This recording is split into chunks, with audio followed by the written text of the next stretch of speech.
Hi there. I'm Ross Mayfield. I'm the Group Product Manager for Zoom Apps, and it is my pleasure to welcome you to the Zoom Apps ecosystem. In this talk, I'm going to give you an overview of how to build a Zoom app and all of the possibilities. But this is also the first in the Zoom Apps track where you'll have other learning opportunities that I'll point out for other sessions that you could join into. If you want to follow up with me after this talk or anytime, you can find me on Twitter. My handle is @Ross. But today, let's go ahead and get into the agenda. What I'm going to do today is first give you a kind of bird's eye view of where does Zoom Apps fit within the developer platform of Zoom. Talk about how you're able to go from 0 to 1 in building your first Zoom app. Talk about different use cases, right? Use cases where it's more of an app that is more of in a single player mode. If you want to build collaborative apps, if you want to extend that further into webinars, and how to create immersive experiences that transform what a meeting actually is. So within the Zoom developer platform, we have a variety of different ways that you can build and engage. And just to call out some of the differences, on the right-hand side, you'll notice, like, let's say if you wanted to create a custom video app, like let's say making a video Clubhouse, for example. The path for that is within the Zoom Video SDK. If you wanted to automate your workflows to connect, let's say, a web app to Zoom and across multiple products, you'd be doing that with OAuth app types, leveraging our existing APIs and integrations. If you wanted to bring Zoom meetings into other products, let's say bringing video participants in a meeting, or building a custom client for Zoom, you'd be doing that with the Meeting SDK. But what we're going to dive deep on is how do you create experiences within Zoom products, bringing your app into Zoom. And the approach for that is the Zoom Apps SDK, which today runs in Zoom Meetings, Zoom Webinar, and Zoom Rooms, and it'll be extending further across the product line. The value proposition that we have for that within Zoom Apps is we want to let you write once and make it really easy to run anywhere else across the product line. And perhaps you might just start with integrating and building your app to run within Zoom Meetings. So let's talk about how you get started. So the Zoom Apps SDK, again, is empowering developers to create experiences within Zoom products, starting with Zoom Meetings. One of the key reasons that people build Zoom apps is the potential for you to gain distribution. To be able to, reason people build on platforms is in many ways, it's either to create unique things that aren't possible without that platform, but then also in the end to reach the customers of the platform. So we've taken a big step in this by providing effectively an app store version of the marketplace right within the Zoom client. And you can see this both in the Meetings client, where you've got the button for apps prominently in the toolbar. That'll then let you open up the App Store, search, browse, discover apps to be able to engage in. We've also added Zoom Apps into the desktop client. And Zoom Apps not only can be discovered in the desktop client, but this is a second surface area where you can run your Zoom app, let's say to support asynchronous use cases. We're not engaged in a meeting. So one of the first most important things to take away from this is, if you can build a web app, you should have the skill set to be able to build a Zoom app.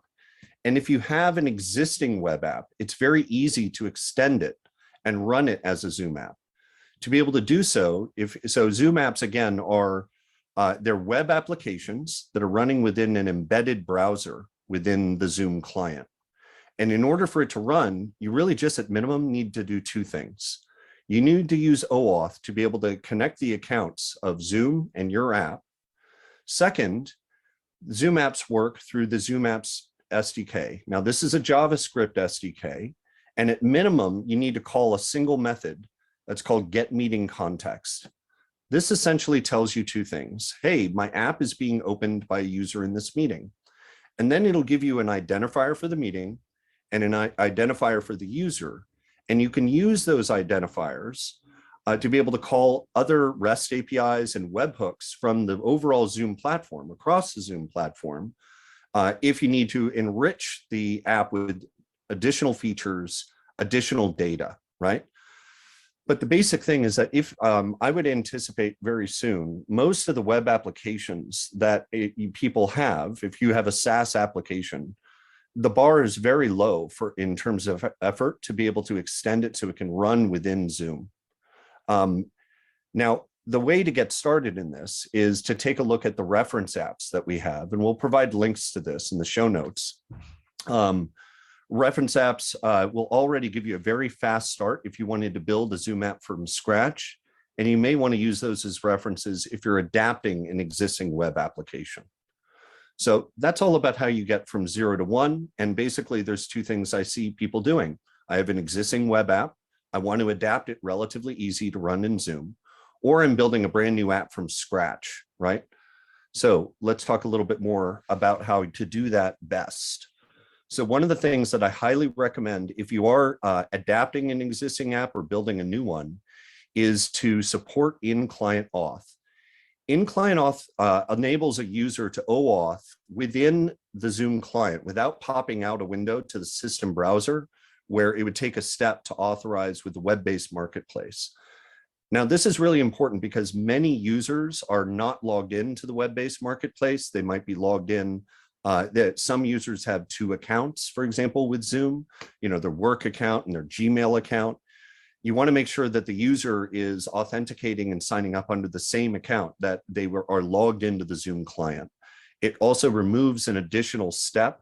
What you'll see if you support in-client auth is a higher conversion rate on sign up, which is really critical. So I highly recommend that you support in-client auth. Now for a moment, let's talk about single player use cases. So this is the case where you want to build an app that just the one user is interacting with, right?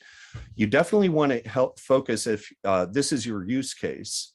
As I mentioned, to support in-client auth to sign up or to increase the sign up conversion rate.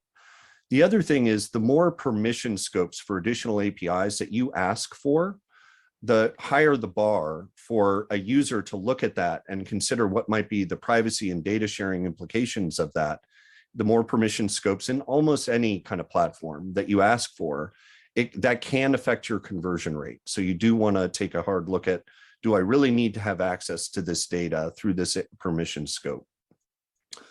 Another consideration is the way that we think of Zoom apps is not just about I can run it in a meeting, but also, as I mentioned, it runs in the desktop client. And sometimes also apps may have functionality that exists, let's say, in their own web app, right, outside of Zoom. Really think through your use cases with what we call meeting workflow. There's a series of activities that happen before, during, and after a meeting, right? So for example, if I'm building a note-taking app just to take private personal notes as just a quick example, I want to think about, okay, how would I be using that before a meeting, let's say to draft an agenda or to prep with some notes so I could come into that meeting. Then what are the activities that would occur during a meeting? And then afterwards, maybe I want to be able to make sure I've got a good way where I can access meeting notes that were taken during meetings as well, and maybe follow up on additional action items or do a share out to other people. So it really is, my suggestion here is really think through whether it's a single player use case or others, what is meeting workflow? What is occurring in your application before, during, and after? Now, another best practice that we've seen many of the Zoom app developers do is integrate with calendars. Now, so for example, whether it be your Google or Microsoft directly, there's also third-party services that provide APIs, so you can do a faster start to be able to have calendar integration. The value of calendar integration is, number one, you end up getting some data that is in the calendar invite that wouldn't be available necessarily just from Zoom. And number two, what it does is having that information, we're seeing some applications use that to drive additional automation that increases engagement into the app. So I do think if you have a single player use case, consider not just how do I integrate into the Zoom platform, but then also, do I need to integrate with a calendar service to be able to fulfill the use case? Now let's get into a little bit more of an exciting thing. So we've talked already about how do I get from 0 to 1, adapting an existing web app. And if I wanted to build a web app that would just be used by a single user, where it really shines because meetings are collaborative is when you build collaborative apps. So all of this, or all of Zoom Apps, is based on APIs are based on role-based permissions. So in that example of the personal note-taking app that I was talking about, and how with the JS SDK, you got access to the meeting identifier, you could go and then grab, let's say, the display name of the external participant and put that display name, for example, in the personal note-taking app, right? Now, if you had a second participant, or let's say if you were building a multiplayer app for note-taking, collaborative note-taking, and you wanted to grab the display names from each of the participants, you would have the ability to do that. Again, using these role-based permissions, even if you were not the host of the meeting, right? So you have to keep in mind within Zoom meetings, there are different roles. So the first role is a host. The host is essentially the owner of the meeting. They own all of the features, like the ability to hit record, for example. That means they also have access rights to the data that could enrich your app experience. So far in this multiplayer experience, this is the case where you would just have participants, right? Participants only really have access to their own profile information that they could share into your application to enrich it. So if I wanted to have a collaborative note-taking app that was really enriched automatically, I would need to be able to have the host of the meeting have access to it. The host of the meeting could fetch not just their participant or their display name, but the meeting topic, the participant list, and even the recording to enrich that note-taking app. So with this in mind, let's talk about the way that this functionally works in the user experience. So one of the breakthroughs that we've had, an innovation of Zoom Apps, is what we call collaborate mode. With collaborate mode, our vision is we're evolving meeting experiences from one where you would take a web app, like let's say Miro, like this, and separately get people engaged off in their system browser to use it with one user screen sharing that web app. Where we're going is effectively creating a social browser and shifting from screen sharing as a modality to app sharing. So with collaborate mode, you have a button on top of the app that's called collaborate. And there's also a JS SDK method where you could invoke collaborate mode. So you could have a custom call to action within your web app in the web view. So then someone could click that call to action at a given moment. Now, what happens when they click on it is now a host of a meeting can start this collaborative experience. And actually, I think very close to Zoomtopia will also make it so it's not just hosts, but also participants, the same permissioning and logic as you do for screen sharing. And then when you have this empowered by an API, what happens is it opens up initially as a screen share. So the person who has invoked collaborate mode, their screen is screen shared so other people can see what they're doing. And then there's a call to action where they can click to join. When they join, it opens up the web application locally for each participant. And if you have something like a real-time document editor or real-time whiteboard, then people are able to engage just directly. So we're all using the same app with the same focus and really putting that focus for the meeting to make that meeting much more engaging. You can see this, it's really powerful with apps like Miro. I'd also suggest trying Coda, a number of others. Here again is that participants view where they see the call to action, where they can click to join. By enabling support for screen sharing, as I mentioned, that allows for more graceful degradation that might occur on other older versions or unsupported platforms. The poll participant after this OAuth moment, when somebody has added the app, again, it loads locally and then collaboration can just happen. It's a really magical experience. If you're doing anything where it's a multiplayer experience, whether it be a collaborative application or multiplayer games, you want to take a hard look at collaborate mode. But it can even get better. So one of the key things about designing and building Zoom apps is you have to account for the fact that there's a lot of things, basically two things. During a meeting, there's a lot of things happening. It's hard for people to focus. It's hard for people to perform kind of a side activity while participating in the conversation. What that means is sometimes installing an app on the fly in a meeting, which is what you can do, is not necessarily the best point of friction, right? That you, for being able to get people just to engage in an app. The second thing is a very large portion of Zoom users are not logged into Zoom when they participate in a meeting. They just click on a calendar invite and join. Now that's great because it reduces friction for just getting people into the conversation. But with a Zoom app, you really need people to be able to be logged in so they could, let's say, install their app. That is before we introduce what's called guest users, or guest mode is how we call it in the documentation. So the problem is many meeting participants aren't logged into Zoom, and there's a lot of friction installing an app in a meeting, right? So our recommendation is to support guest users. And in that case, what you could do is, let's say, have a single user, let's say the host of a meeting, who's OAuth installed the app, let's say Miro as an example. But then also, if you support guest, if you are building Miro and you want to let people engage just by, let's say, typing their name, as opposed to OAuth, or you don't even need to do that because we give you the display name, right? If you want to have the app experience driven by, let's say, just one user and let other people just engage in the app without having to sign in, without having to OAuth, then the way to go is with collaborate mode plus guest users. Now, one other thing, you may know we have a feature that's called send, a little button that looks like a paper airplane. Guest mode also works with send. So let's say if I was doing something like an electronic signature app, I could send the web page to a select participant or all participants. And when they click on that notification, it opens up the web app locally for them. It's a slightly different way of gaining a collaborative session without using collaborate mode, which takes over the canvas of the meeting.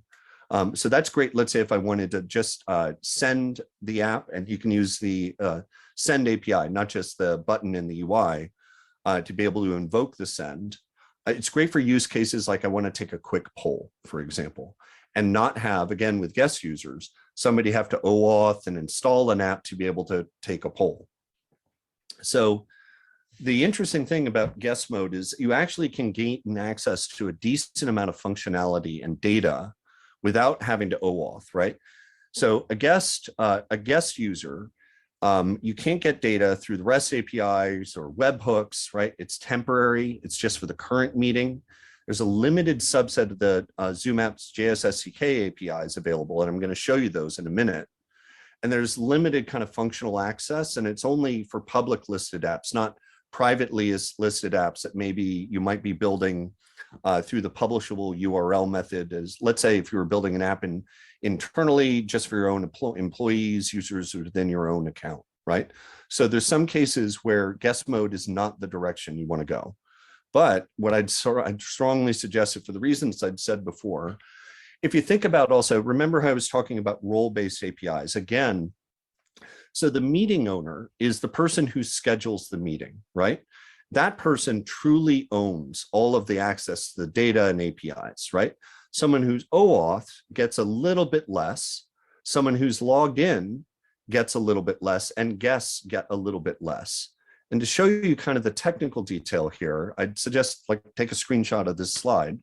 I'd just call out some really important things where, I could have a single user of my app that's OAuthed in, drive the experience using all of these REST APIs, webhooks, a whole bunch of stuff that's about getting meeting content, right? Like the cloud recording and so forth. That's really just for the meeting owner. So if I had the meeting owner driving the use of the application, but then other people participating in it as guests, you can still get things like what is their role? What's the screen name? What is their participant ID? You can also do a tremendous amount of stuff that's part of the layers API that I'm going to talk about in a minute. And you can also do a lot of things for breakout rooms, which I'm going to talk about in a minute. So again, highly suggest taking a look at how how can I design my app experience? If it's a multiplayer experience to support guest mode, you're going to have a much more successful experience for every participant, regardless of whether they're logged into Zoom, and not have any friction for getting them into a collaborative or multiplayer use case. And you'll actually find a tremendous amount of capabilities are right there for guest users. So that's guest mode. Let's move on a little bit deeper. So one of the great things we've done over the last year is make it so I can write my Zoom app to run in Zoom meetings and with minimal effort, extend it to run in webinars. The requirement for being able to do this, this is all part of the way that Zoom itself is kind of expanding its product line. And if you're attending Zoomtopia tomorrow, you're going to learn about even more announcements about the way that Zoom is solving problems, not just in unified communications, not just in meetings, but also increasingly more collaborative use cases. So extending to webinars is actually relatively easy. So a webinar is a larger meeting that is more host-centric in its controls and have more privacy for attendees, right? So again, for building for webinars, you would want an app that really is designed for the host to create an experience for attendees. You have an additional role within the role-based APIs that's called the panelist. That's one of the other speakers on the webinar, right? And in the process, any attendee would need to give consent to use apps. The reason, or the way that you can have a Zoom app run in webinar is essentially you have to do two things, or three, I should say. Have it be an experience that's designed to be driven by the host. Number two, have support for guest mode, right? So attendees can be participants as guests.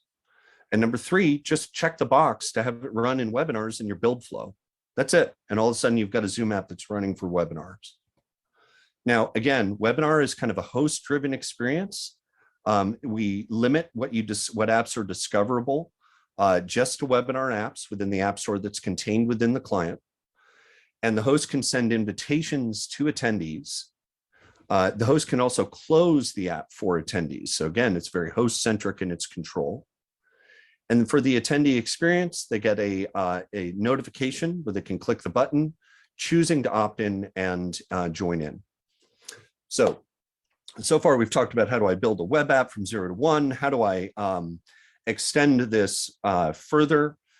Not for in single player use cases? How do I design for collaborative use cases? How do I build it for use cases that support guests? And then again into webinars. But one of the most amazing things about Zoom apps is kind of going beyond just running a web app, right? But being able to transform the meeting experience. This is done to create immersive experiences using the Layers API. I'm just going to give you a couple of visual examples of it and kind of talk through it. So one of the Layers API controls two things. An individual's camera, right? As this one pictures Corey, for example. You'll notice in this, he has a virtual foreground. So one of the things you can do is for an individual and their camera feed to be able to set a virtual background or a virtual foreground. On the other hand, what you can do with presentation mode and team mode, again, uses the same layers concept, right? So in the picture where we see Corey, there's basically three layers. There's the background layer, there's his video layer of himself, and then there is a foreground layer. For the presentation mode, you can take over the entire meeting experience. The background layer can be either an image, a video, or an interactive web application. Then you can layer on top of that the video layer of individual participants, and you can set where they're laid out using coordinates. That's how they put these, 10, 12, 13 participants in different places. You can also choose cutouts. Do I want somebody just with the background removed? Do I want the full rectangle as pictured here? You can also choose circles and squares and so forth. And then you can layer virtual foreground elements on top of that. So we're just at the beginning of seeing what's actually possible with the Layers API for creating these different kinds of meeting multimedia experiences. So for example, this poker app, for example, again, the background is a interactive web application. They've layered the cutouts of people and placed them in coordinates around the table. And then they've layered a virtual foreground element on top of that that's showing, I guess, how much they're betting on the pot, right? In camera mode, again, example is the background is a image, and in the foreground, you can either have it be dynamic as a camera feed, or you can set it as a permanent virtual foreground. So there's lots of possibilities within the Layers API. I highly check it out. Another way that differentiates Zoom Apps and creates a very different set of experiences, I think right now is best exemplified by two apps. Welo can create a kind of virtual landscape. And as people navigate through the landscape and they go to different rooms, they can join into a conversation in a Zoom breakout room. Twine uses breakout room management to supercharge our breakout room feature. And it has features like the ability to do tag-based matching to be able to set who's going to meet in kind of a speed networking, almost use cases trending towards speed dating, quite frankly. You'll find in these experiences, especially like with Twine as an example, they've implemented breakout room management and also had support for guest mode. So in the case of Twine, it literally is one person's installed the app. And I've been in sessions where they've had 100 people being sent into different breakout rooms, brought back into the plenary, then let's do some matching again. It creates this amazing kind of experience, whether it be for like attendee networking at events or kind of socialization within a larger company. So definitely check out the possibilities of doing breakout room management with Zoom Apps. So as we look to conclude, what I wanted to do is to just reflect back again. So with the Zoom Apps SDK, this lets you build apps that run in Zoom. You can use it to adapt an existing web app or build a new one. You can use it to build collaborative apps and support with guest users. And you can really truly transform the meeting experience using Layers API and other APIs that we're opening up. Breakout rooms is another example. And there's definitely a lot more to come. So as I mentioned, this is really the first session where in the Zoom Apps track, I look forward to, I hope you can get some time to be able to engage with my colleagues, other product managers on my team and engineers on my team, but then also some of the Zoom app developers who have built and shipped apps, sharing their experiences, right? So the sessions to follow, building serverless Zoom apps, using Zoom apps with ngrok, building, if you want a deeper dive on collaborate mode and guests, that's available. A deeper dive on how to supercharge breakout rooms, a deeper dive on building immersive layers with the Layers API. And then also if you're doing event coordination with Zoom Apps, spanning across a couple of the things that we talked about, webinar, events, breakout rooms, there's a great opportunity to check out these sessions. So with that, let me go ahead and open it up to QA.